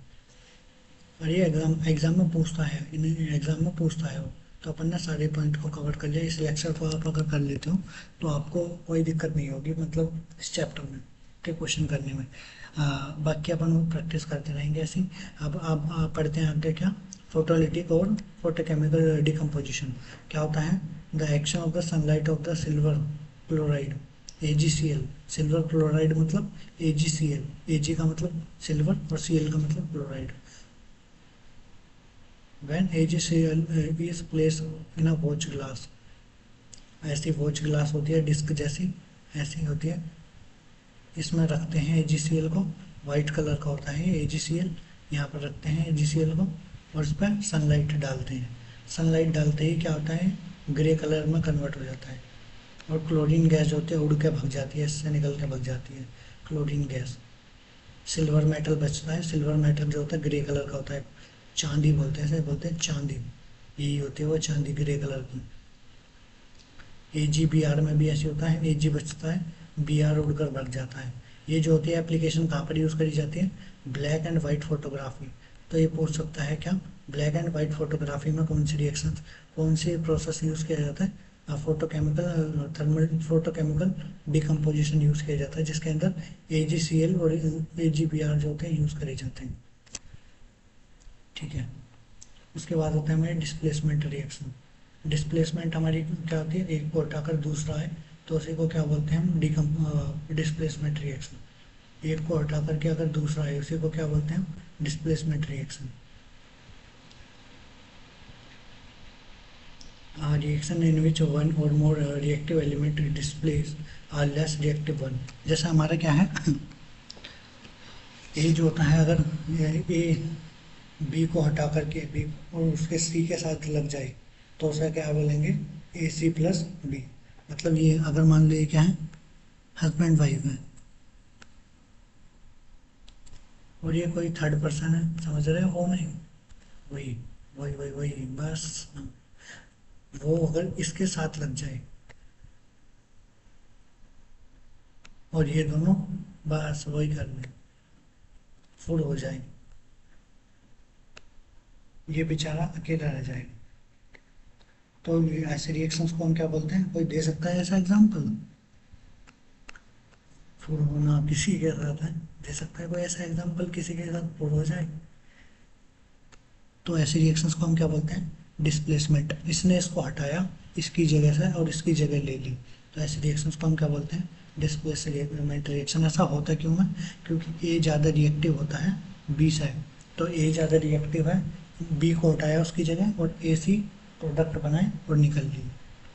रिएक्टिविटी दी हुई है क्या, मतलब एक्टिविटी दी हुई है। आयरन निकल जो होती है, आयरन नेल सॉरी, मतलब जो कील कील बोलते हैं, आयरन नेल जो होती है, कील जो होती है, अगर उसे हम क्या करें, कॉपर, स्टार्टिंग में भी पढ़ा था, कॉपर सल्फेट का सॉल्यूशन ब्लू कलर का होता है CuSO4, उसी के अंदर अगर इसे डाल दें, किसको, नेल को, तो क्या होएगा, नेल ज़्यादा रिएक्टिव होती है, ये ब्लू कलर का होता है कॉपर सल्फेट, इसको क्या करेगी, clean 3 iron nail with sandpaper and take 2 test tube containing 10 ml of copper sulfate। ये बताया हुआ है एक्टिविटी कैसे होगी, ब्लू कलर का होता है और इसका ब्लू कलर को उड़ा देगी, ये इसके ब्लू कलर को उड़ा देगी, ये ग्रीन कलर में कन्वर्ट कर देगी। Dip 2 iron nails into the 1 test tube for 20 minutes, और ये क्या होगा, इसका कलर उड़ जाएगा और ये ग्रीन कलर में कन्वर्ट हो जाएगा। किस में कन्वर्ट हो जाएगा, ग्रीन कलर में, ग्रीन कलर में कन्वर्ट हो जाएगा बेचारा। इसका कलर उड़ा देगा कौन, ये जो हमारा आयरन नेल थी, क्योंकि आयरन जो होता है वो मोर रिएक्टिव होता है as compare to the copper. तो आयरन ने इसे क्या किया, इसकी जगह से डिस्प्लेस कर दिया। जैसे हमने पढ़ा था क्या, ये इसका इसका कोई इसको ये भगा कर ले गया SO4 को, तो क्या हो गया, FeSO4 बन गया। ठीक है, ठीक है, तो क्या बनेगा हमारा FeSO4, इसका कलर कैसा होगा, लाइट ग्रीन कलर हो जाएगा। और ये कॉपर हमारा अकेला बचेगा तन्हा तन्हा, कैसा कलर होता है इसका, लाइट रेडिश ब्राउन कलर होता है इसका, ब्राउन कलर याद रखो, रेडिश ब्राउन कलर। की ऑब्जर्वेशंस पे आते हैं, ये जो हमारा brown blue colour of the copper sulphate होता है fades and change into the light green due to the formation of FeSO4। And second जो होता है आयरन नेल जो होते हैं वो get converted with brown coating. जो आयरन होता है उस पर क्या आ जाती है, ब्राउन कोटिंग आती है कॉपर सल्फेट की। कॉपर मेटल जो होता है, ये कॉपर मेटल इसके ऊपर जो आयरन होता है, आयरन नेल होती है उसके ऊपर जम जाती है। आयरन नेल जो होती है, जो हमारी आयरन की जो नेल होती है, मतलब उस पर जाकर जम जाएगा कौन, कॉपर मेटल। और कॉपर मेटल किस कलर का है, ब्राउन कलर का होता है, रेडिश ब्राउन कलर हो जाएगा किसका, नेल का। ठीक है, तो की ऑब्जर्वेशन अपन ने देख लिया। बात है अपन क्या, आगे डिस्प्लेसमेंट रिएक्शंस के मोर एग्जांपल, जैसे जिंक अगर कॉपर को रिएक्ट करे, जिंक जो होता है मोर रिएक्टिव होता है as compare to the copper, तो जिंक कॉपर को उसकी पोजीशन से उठाएगा, फिर वापस से जिंक कहेगा हटो भाई हटो, मैं तुमसे ज़्यादा रिएक्टिव हूँ। Zinc is more reactive than copper and turn solution copper sulphate, हम पढ़ चुके हैं वापस से, ब्लू कलर का होता है, इसको ब्लू कलर को, इसके ब्लू कलर को क्या कर देगा, कलरलेस में चेंज कर देगा, ZnSO4 बनेगा और कॉपर बनेगा। आता है लेड, लेड जो होता है वापस से क्या करेगा, किसके साथ, CuCl2 क्यूप्रिक क्लोराइड, इसे बोलते हैं क्या, क्यूप्रिक क्लोराइड, इसके साथ रिएक्शन करेगा, एक्वस फॉर्म में होता है। क्या बोलेगा इसको, कॉपर को क्या बोलेगा, पहली फुर्सत से निकल, ये बोलेगा ठीक है साहब आप हमसे ज़्यादा रिएक्टिव हो, पहली फुर्सत से निकल लेगा ये, इसको हटाएगा, इसकी जगह से क्या बनाएगा, PbCl2 प्लस कॉपर, इसकी इसकी पोजीशन से हटाएगा और पहली फुर्सत से इसे निकाल देगा। तो ये हमारा क्या बनेगा, PbCl2 इसे हम बोलते हैं क्या, लेड क्लोराइड, और इधर हमारा कॉपर जो होता है बचता है। अब आते हैं अपन क्या, डबल डिस्प्लेसमेंट रिएक्शन। तो हमारा डिस्प्लेसमेंट रिएक्शन होगी, अब आते हैं डबल डिस्प्लेसमेंट, मतलब इसने इसको हटाया, C को इससे, और ये इसके साथ गया, ये इसके साथ, तुम तेरा मेरे साथ मेरा तेरे साथ, ऐसे याद रखो, तेरा मेरे साथ मेरा तेरे साथ, ऐसा चल रहा है यहाँ पर। Double displacement reaction and precipitation reaction. पानी पी लेते हैं जल्दी से, इतनी अभी पानी पी लीजिए।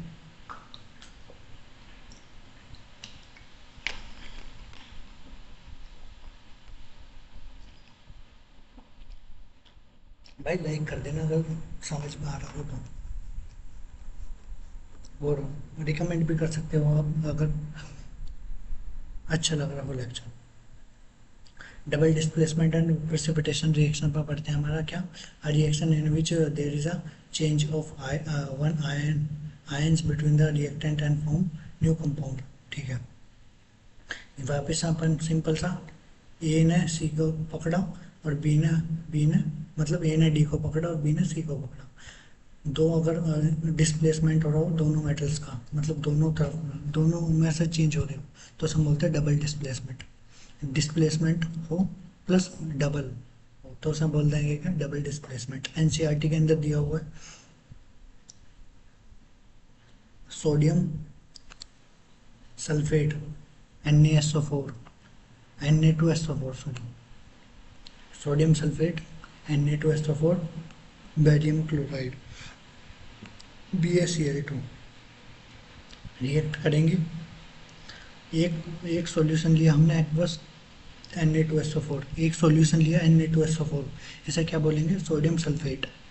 ये क्या लिया हमने, सोडियम सल्फेट। इस बीकर के अंदर हमने क्या लिया, सोडियम सल्फेट था, इस बीकर के अंदर क्या लिया, सोडियम सल्फेट। इस बीकर के अंदर क्या था, barium sulphate, barium chloride sorry, barium chloride को उठा करके इसमें पटका, दोनों में क्या होगी, रिएक्शन होगी। Na चाहेगा क्या मेरे पास, Cl मैं नमक बनाऊंगा, सोडियम क्लोराइड बनाऊंगा। इसने क्या बनाया, sodium chloride, NaCl aqueous form में बन गया। ये बेरियम क्या बोलेगा, मैं तो SO4 को लूँगा, ये SO4 के साथ चला जाएगा और क्या बनाएगा, वाइट प्रेसिपिटेट बनाएगा, नीचे सेटल डाउन हो जाएगा, यहाँ ऐसे वाइट प्रेसिपिटेट मिलेगा यहाँ पर। यहाँ वाइट पूछता है कि जब ये रिएक्शन होती है तो नीचे वाइट प्रेसिपिटेट किसका बनता है, BaSO4 का। वट इज प्रेसिपिटेशन, प्रेसिपिटेशन क्या होता है, any reaction that produce insoluble solid product. ये जो नीचे बना वो क्या था, इनसोल्यूबल था और सॉलिड था, कोल्ड पार्टिसिपेट। ये डेफिनेशन पूछ सकता है, पार्टिसिपेट प्रेसिपिटेशन क्या होता है, प्रेसिपिटेशन क्या होता है, पार्टिसिपेट नहीं, प्रेसिपिटेट क्या होता है, तो वो क्या होता है, non soluble solid product that separate out from the liquid solution is called precipitation reaction. ठीक है, अब आते हैं एडिशन प्रेसिपिटेशन रिएक्शंस। एडिशनल मतलब इसके अलावा, एक तो NaSO4 वाली पढ़ लिया अपन ने, NaSO4 और BaCl2, NaSO4 और BaCl2 से अगर नोट करना हो तो नोट कर लेना, नोट्स बनाते चलना, वरना मैं इसका PDF स्क्रीनशॉट लेते चलना, मैं लास्ट में एक बार आपको दिखा भी दूंगा। एडिशनल प्रेसिपिटेशन रिएक्शंस, दूसरी हमारी क्या है, लेड नाइट्रेट अगर हमारा पोटेशियम आयोडाइड के साथ रिएक्शन करे, जैसे PbNO3 का होल्ट वाइज। अब तुम पूछोगे यार ये याद करने हैं क्या सर, हाँ याद करने हैं, लेड इसका फॉर्मूला तो याद ही करना पड़ेगा लेड नाइट्रेट का, और ये इसकी रिएक्शन मैं तुम्हें ये सिखा सकता हूँ कि रिएक्शन को बैलेंस कैसे करने हैं, पर ये तो याद ही करना पड़ेगा कि लेड नाइट्रेट का फॉर्मूला क्या है। PbNO3 का होल्ट वाइज अगर Ki का मतलब क्या है, पोटेशियम आयोडाइड, ये से याद करना देख आसान है, लेड Pb नाइट्रेट NO3, तो लेड नाइट्रेट PbNO3 ऐसे भी याद रखोगे, ऐसे लेड नाइट्रेट पोटेशियम आयोडाइड के साथ रिएक्शन करेगा तो क्या बनाएगा, वापस से यहाँ पर क्या होगा, डबल डिस्प्लेसमेंट, यहाँ पर Pbi के साथ जाएगा, क्या बनाएगा Pbi, और यहाँ पर क्या बनाएगा KNO3, येलो प्रेसिपिटेट बनता है किसका, जैसा वहाँ पर क्या बनना था, BaSO4 का वाइट प्रेसिपिटेट बना था, ऐसे यहाँ पर क्या होगा, PbI2 का क्या बनेगा, वाइट प्रेसिपिटेट बनेगा, क्या बनेगा, PbI2 का येलो प्रेसिपिटेट बनेगा, और वहाँ पर क्या था, वाइट प्रेसिपिटेट, यहाँ क्या बनेगा, येलो प्रेसिपिटेट बनेगा। अब आते हैं अपन क्या, यहाँ पर अपन का टाइप ऑफ रिएक्शंस जो होता है वो कंप्लीट होता है। अब आते हैं अपन किस पर, ऑक्सीडेशन पर, रिडक्शन पर और रेडॉक्स पर। ऑक्सीडेशन क्या होता है, ऑक्सीजन के लूज को हम क्या बोलते हैं, ऑक्सीडेशन, ऑक्सीजन का जुड़ना ऑक्सीडेशन, ऑक्सीजन का निकलना रिडक्शन, और दोनों हो तो उसे हम बोलते हैं redox. Chemical reaction always involve the transfer of the sharing of electrons and atoms leading to the oxidation and reduction occurring simultaneously। Oxygen जो होता है वो क्या होता है, गेन ऑफ ऑक्सीजन और लॉस ऑफ हाइड्रोजन, हाइड्रोजन का निकलना या ऑक्सीजन का जुड़ना, दोनों ही केस क्या कहलाते हैं, ऑक्सीडेशन कहलाते हैं हमारे। रिडक्शन हमारा क्या होता है, ऑक्सीजन का चला जाना या हाइड्रोजन का आ जाना, क्या कहलाता है, रिडक्शन। ठीक है, और थर्ड आता है हमारा रेडॉक्स रिएक्शन, जिसमें ऑक्सीडेशन और रिडक्शन दोनों एक साथ हो रहे हो तो उसे हम बोलते हैं क्या, रेडॉक्स रिएक्शन। जैसे हमारा क्या है, रेडॉक्स रिएक्शन को समझते हैं, जैसे हमारा CuO अगर हाइड्रोजन के साथ रिएक्शन कर रहा है सनलाइट में तो क्या हो रहा है, Cu, इसका ऑक्सीजन निकल गया तो इसका ऑक्सीजन निकला तो इसका क्या हुआ, रिडक्शन हुआ। इसने ऑक्सीजन लिया तो इसका क्या हुआ, ऑक्सीजन लेना, तो क्या हो जाएगा इसका ऑक्सीडेशन, तो इसका रिडक्शन हुआ और इसका क्या हुआ, ऑक्सीडेशन। तो ये रिएक्शन क्या कहलाएगी, रेडॉक्स रिएक्शन कहलाएगी। कैसी कहलाएगी, रेडॉक्स रिएक्शन कहलाएगी।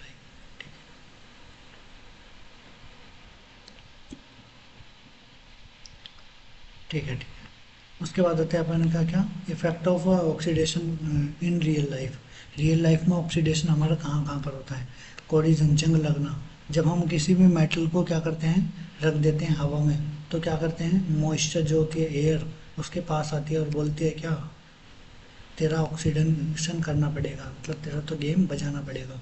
जैसे हम खाना भी रखा हुआ छोड़ देते हैं तो खाना भी क्या होता है, उसका भी क्या होता है, ऑक्सीडेशन। सब्जी जो हम रख छोड़ देते हैं, हवा में, तो उसका भी क्या हो जाता है ऑक्सीडेशन। मैंने स्टार्टिंग में बोला था क्या कि जब हम सब्जी को गर्मियों के टाइम पर रख छोड़ देते हैं खुला, तो मॉइस्चर है, यहाँ पर मॉइस्चर है, तो वो क्या करेगा, इसका ऑक्सीडेशन कर देगा और सब्जी क्या होगी, खराब हो जाएगी।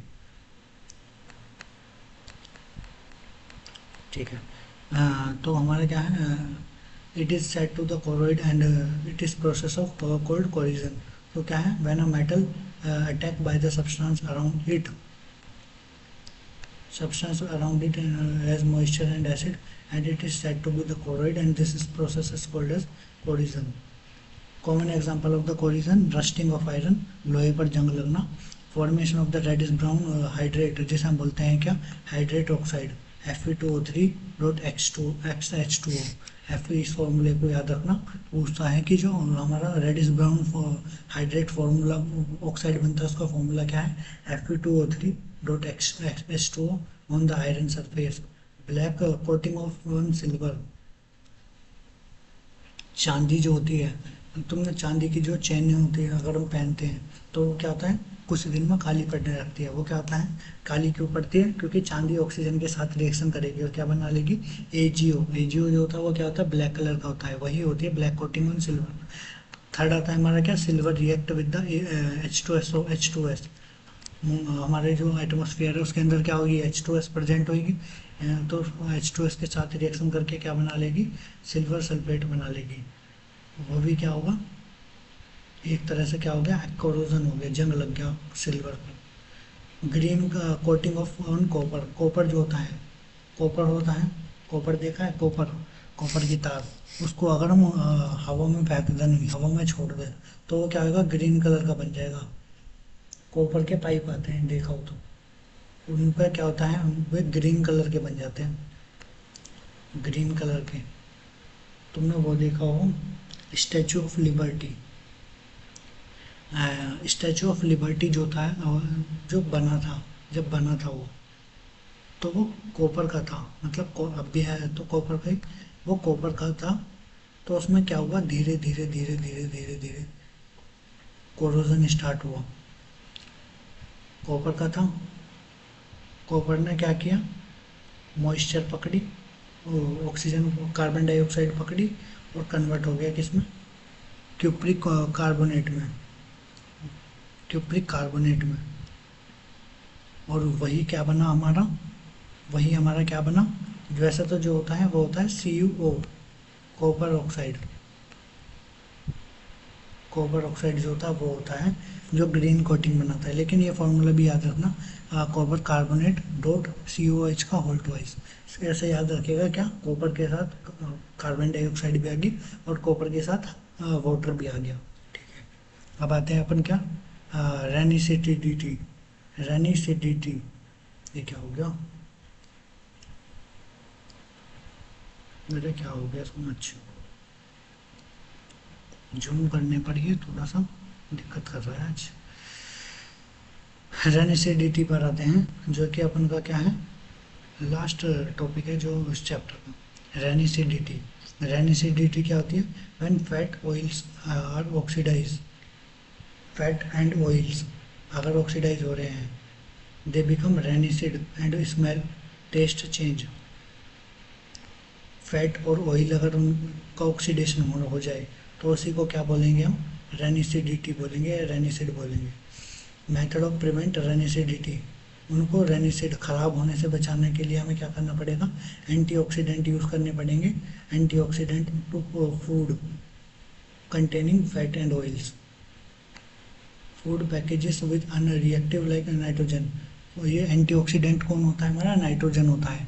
जैसे चिप्स होते हैं हमारे, चिप्स के अंदर हमारा क्या होता है, ऑयल्स एंड फैट प्रेजेंट है, तो उसे अगर उसको रेनिसिडिटी, उसको खराब होने से बचाना है तो उसके लिए क्या करना पड़ेगा, उसके अंदर एंटीऑक्सीडेंट डालना पड़ेगा।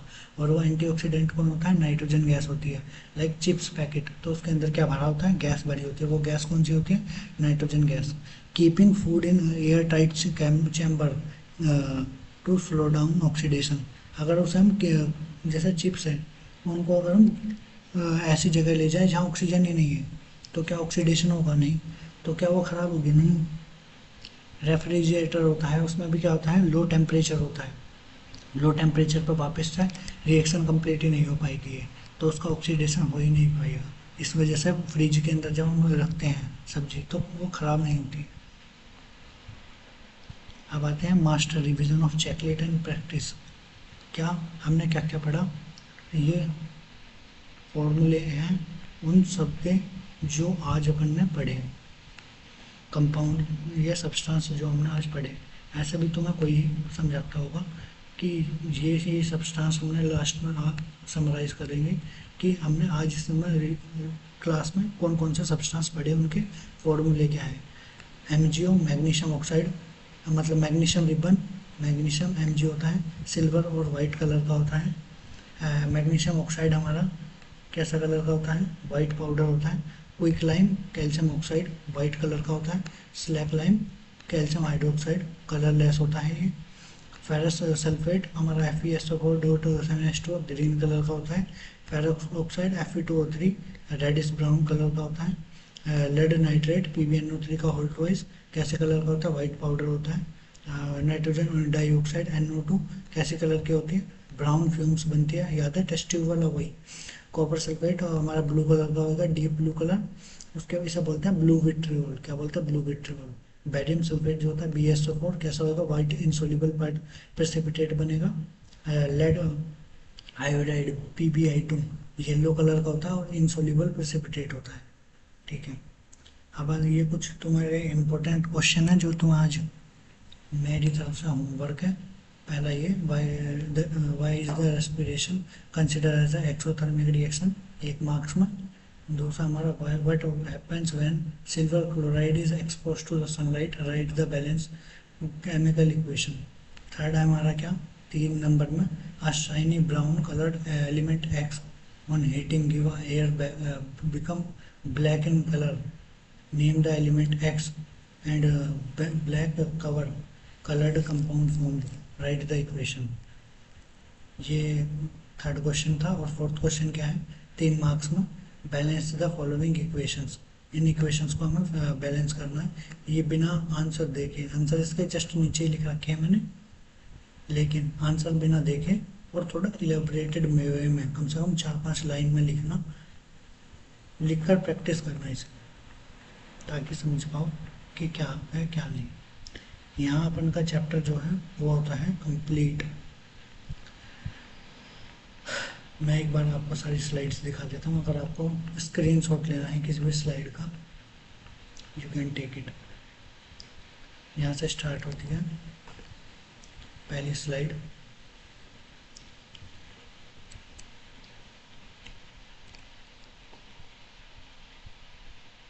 दूसरी स्लाइड, तीसरी स्लाइड,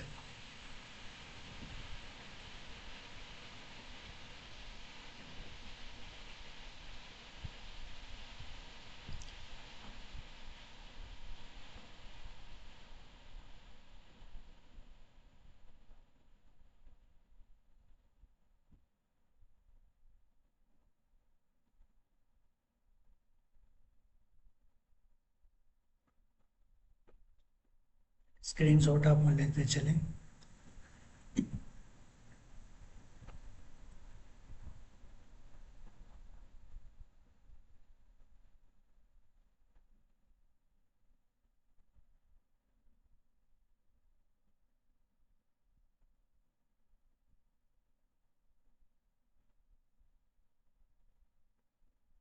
ऐसे नोट्स भी आपको कोई नहीं देगा इतने कंसाइज वे में, with answer, with deep explanation.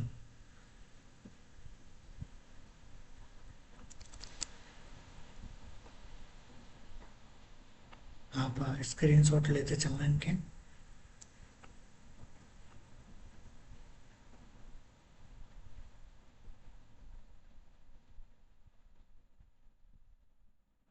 ताकि जब आप दोबारा रिवाइज करो तो इनसे ये कर लो, आपको वापस वीडियो पर आना ना पड़े।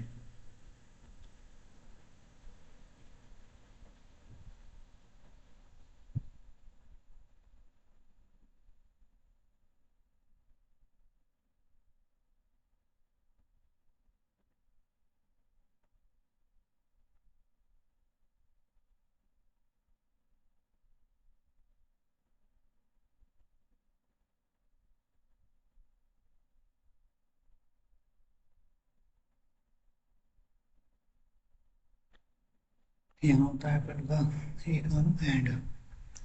सो एंड में thank you for everything, lecture देखने के लिए। और अगर आपको लेक्चर अच्छा लगा हो तो प्लीज़ शेयर करना इस लेक्चर को। भाई मेहनत लगती है बहुत ज़्यादा, तो प्लीज़ एफर्ट्स को थोड़ा रेस्पेक्ट देना मेरे एफर्ट्स को। अगर आपको अच्छा लगा हो तो लाइक करना, चैनल को सब्सक्राइब कर लेना। और अपन पूरा सिलेबस जो है इस चैनल पर कंप्लीट करेंगे। आप रिवीजन करते रहिए। All the very best for your future. Thank you.